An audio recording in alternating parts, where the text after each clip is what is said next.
Well, good morning, and thank you very much for joining us. I am Yori Folani. Hope you had a great weekend. Well, this morning we're going to be talking about, we're going back to security. It's a perennial subject, as you all know, and it's a long-standing one. It was sort of epitomized a few days ago. That is with the most recent assault, shall we say, and the Arewa Consultative Forum has just called for a total eradication of banditry and terrorism. This is following the abduction of youngsters, school children, schoolgirls from the federal government college, that is the Federal Government College of, where was that? That is Federal University Gusau in Zamfara State. Now, some students have been abducted. This brings to memory the harrowing similar incident, so much so that those now have a global recognition as the Chibok girls. In fact, I'm not sure that every last one of them has been brought back, and there have been so many problems in between then. There has even been something of a Stockholm syndrome, where some of the people are now identifying, indeed, have had children with the bandits, the robbers, the terrorists, whatever you want to call them, that actually took them. Okay, so now we have another situation, and it's a major one. President Tinubu has ordered security agencies to do everything to bring all of those students back safe and sound. Well, we hope that they'll be able to comply, but it is a harrowing subject, and going by experience in the past, one doesn't know how this is going to happen. The security apparatus arguably has changed from back then, but now we have this situation on our hands, and so we're just looking and hoping that the security agencies will indeed be able to come together and do what the president has ordered. That is, get back the female students of the Federal University in Gusau in Zamfara State. Yes, everybody knew about it, but it's the statement was issued, as you know, yesterday by Professor Tukur Muhammadu Baba, and that's the forum's spokesman. And he had noted that it's utterly unacceptable.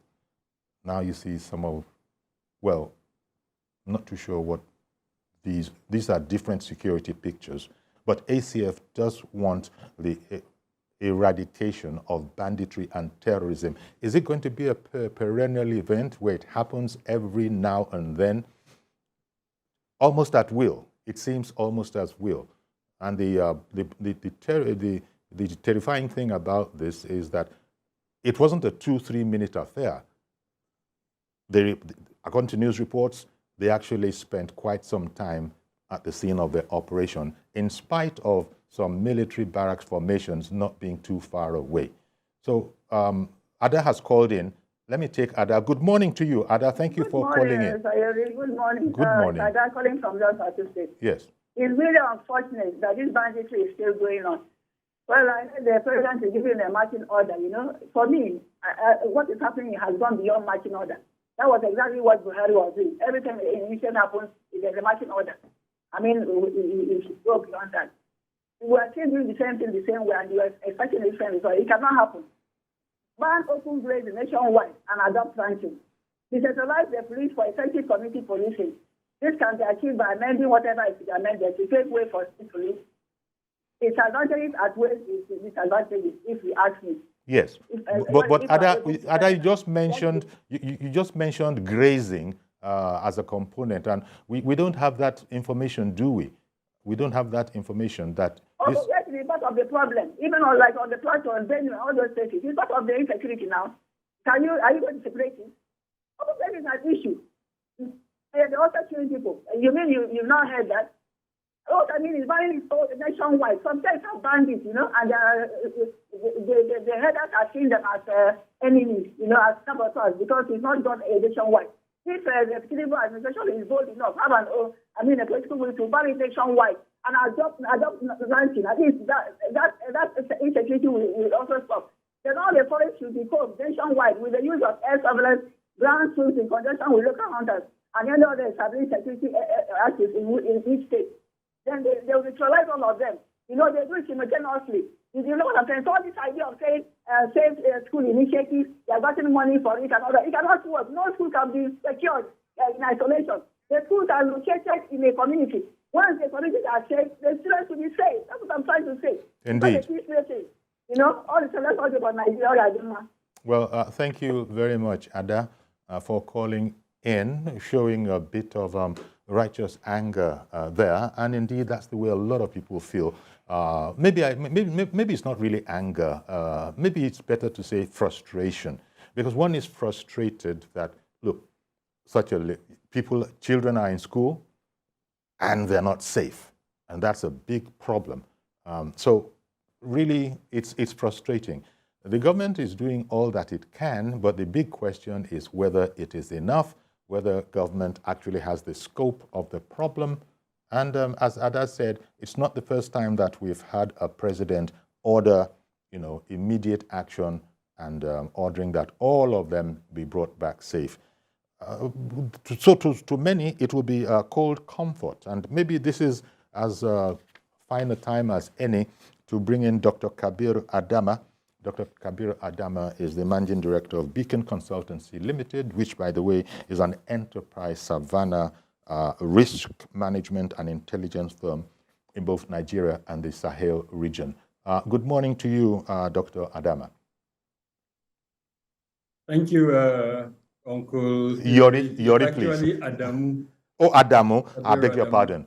So thank you very much, Dr. Adama. And it's a pleasure to part on your show. Indeed. Thank you very much. It's our pleasure to have your expertise too. But it's a frustrating thing. One wishes that one could have met in happier times.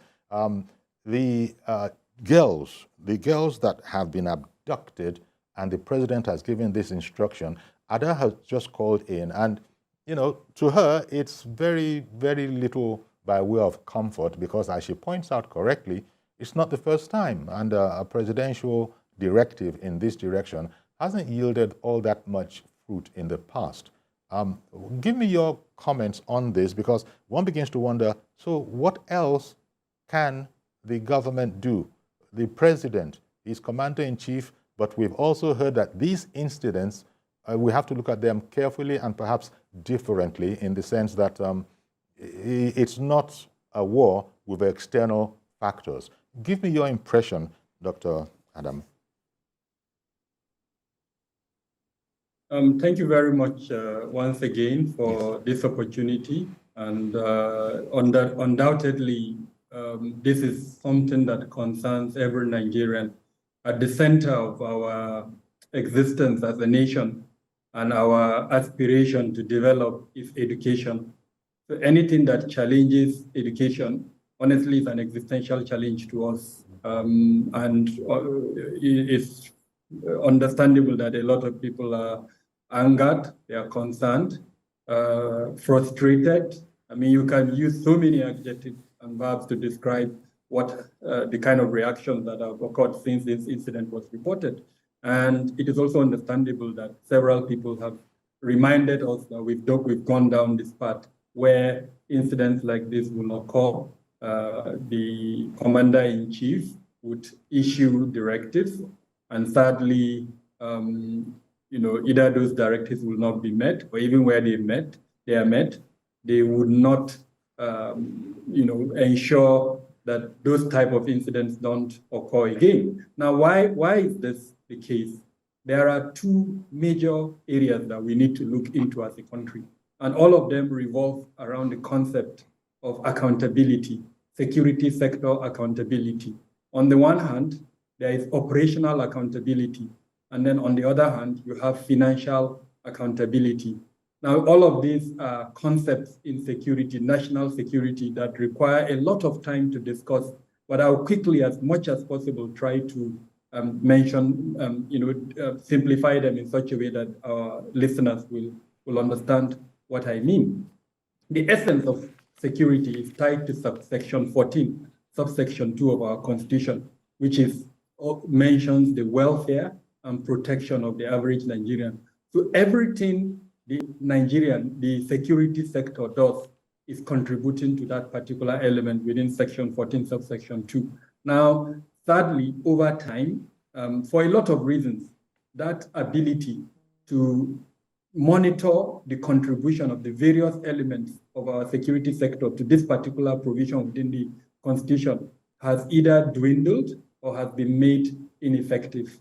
And one of them is the legacy of military rule, where pronouncements are made and there is no accountability around those pronouncements. Is what if the military government decides to fulfill it, they fulfill it. If they don't fulfill it, nobody can come and hold them to account to say you've not fulfilled it.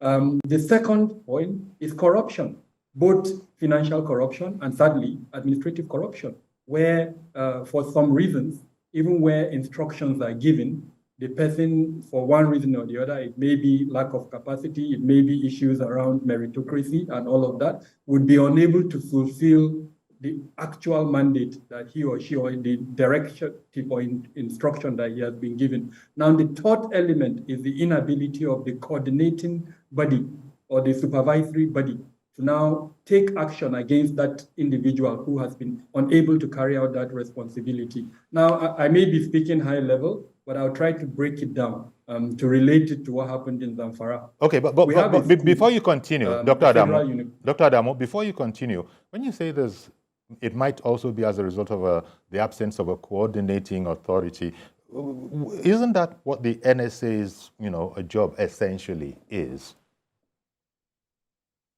So when the coordinating elements within our national security sector are relatively about 4 of them.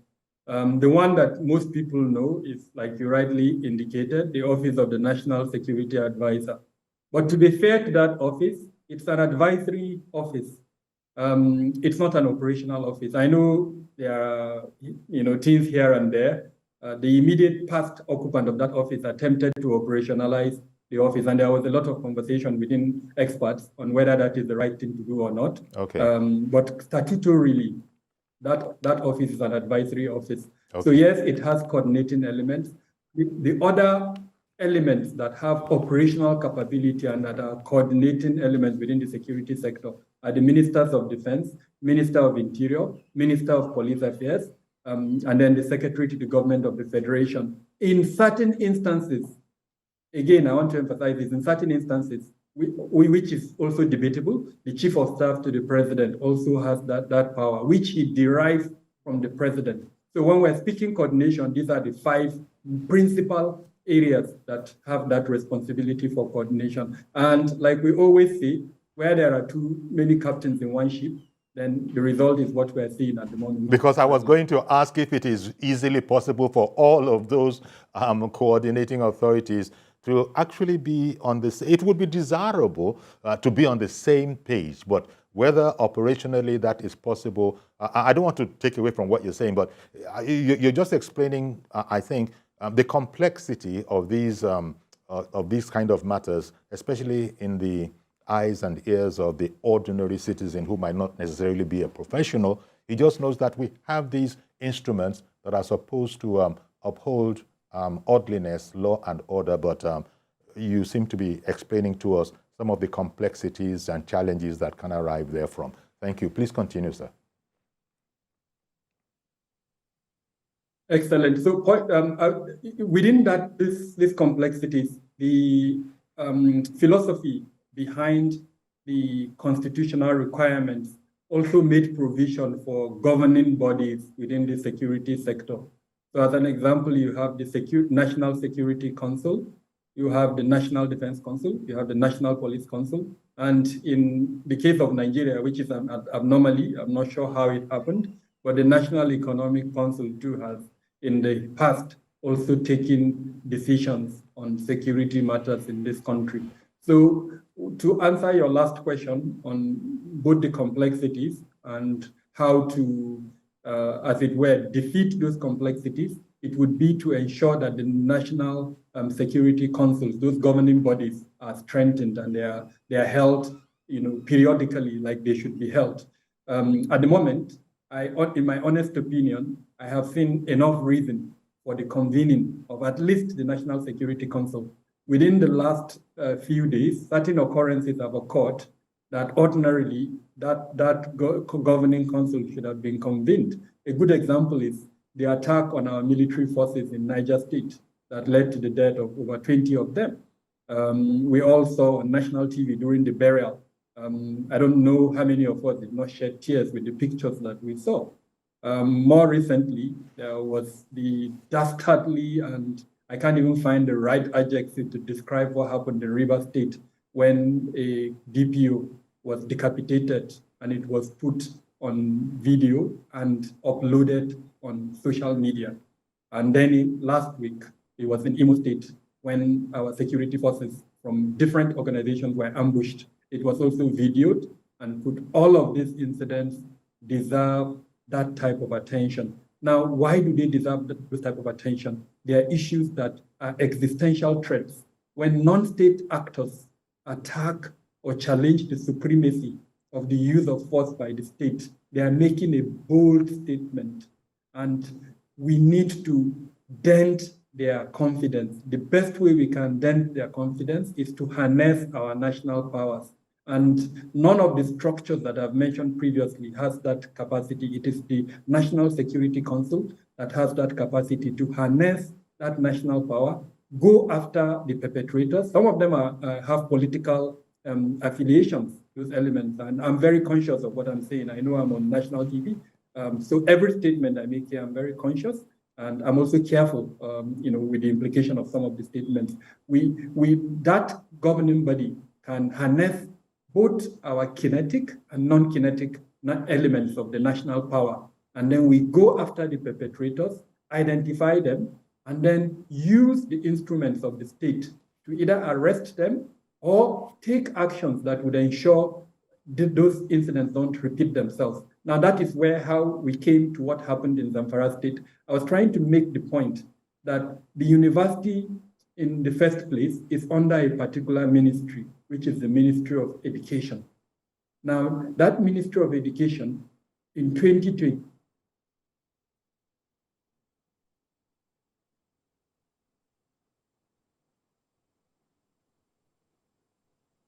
Okay, we're sorry the sound dropped there. We will get it back very shortly. But this is intriguing, what we are being told by Dr. Kabiro Adamu, an expert. Because I made the point earlier to him when the sound was still good that the sequences that he's explaining, a lot of us would have thought that exactly is what the president has done now. He has directed, he has given the command, both as the president and the commander-in-chief, that you go after the, I don't know what they are at the moment, kidnappers. Go after the bandits. And but Dr. Adamu seems to be explaining, yep, he's aware the president has so directed, so commanded. But Dr. Adamu was explaining how there are all these challenges, and that's what perhaps when he comes back on, he'll explain to us, why would the commander-in-chief, why would you throw everything, including the kitchen sink, at a problem that the commander-in-chief has actually ordered? But we have on the line, good morning, who do we have on the line? Mr. Aminu. Aminu, good morning, sir. Yeah. Please go ahead. Good morning, Mr. Eradicated. Thank you very much for calling in. I want to respond to what Ada from Jos has said. Yes. Because she always tags a threat that we belong, the cattle headers, as terrorists. So next time, if she tags us, I'm a cattle header, a business cattle header, we are not terrorists, we are not bandits, we are businessmen. She should be very mindful of what she is saying, because we have no other option but to take her to court to prove to us that we are criminals. This is on one side. The other side is The entire case in Zamfara is more of a mining of solid minerals. They are not, we all know the issues. So we all, the government of Zamfara State and the national government have to do something deliberate on those that are getting written out of those places. It's very simple. Cordon the area, fish out the people, cordon the area, manage it for 6 months, declare state of emergency in that place. We will all be safe. Thank you very much. Thank you very much for calling in, Aminu. And as you say rightly, there are law-abiding cattle herders too, cattle rearers, and as you say, there are they are businessmen. I think MACBAN is the organization that ties them all together. Indeed, the point that you made has been said. Although you can understand where the impression, even if you deem it to be wrong, it might well be where it had come from, because they had always been mentioning cattle herders, but that is absolutely no reason for one to assume that any disturbance where there happens to be cattle rearing would automatically be the fault of those cattle rearers. I think that point has been made. And I'm happy to say that Dr. Adamu is now back online, and you heard the comment that came in from Adamu, a cattle rearer who is a law-abiding one, and there are many others. And you know, there is very sketchy information about this attack, But you were explaining, and in the meantime, Adamu has called in with a suggestion. He's probably, you know, gone a few steps beyond where you were taking us sequentially through it. But he has said that what is the problem? That, you know, that seems to be what Mr. Aminu was saying. What is the problem? Gold mining has brought in all sorts of ne'er-do-wells to that place. Cordon it off, and on the level of the ordinary citizen, by the time it is seen that there is a zero tolerance for anything untoward here, at least you're the expert, but Aminu did explain that it's not really rocket science. What would you say to that? Okay, I don't want to fall victim of what I think is a challenge. That is the inability to disaggregate the security issues themselves. It's honestly, professionally speaking, it's wrong to simplify the case and just use one single stroke of paint to say this is the issue. There are multitude of issues that are allowing the security situation in Zamfara and other parts of the country to be where they are at the moment. While I agree that the issue of non-state actors, including bandits and the other criminal gangs, are contributing to the security challenge in Zamfara and the Northwest, to, for instance, isolate it to mining is not correct. It's bigger than that. Okay. Mining is a contributing element. But to go back to my earlier point around the incident that happened in the university in Gusau, I was making the point that that university is being supervised by the Ministry of Education, as an example. And that ministry came out with a policy in 2021 around safe schools.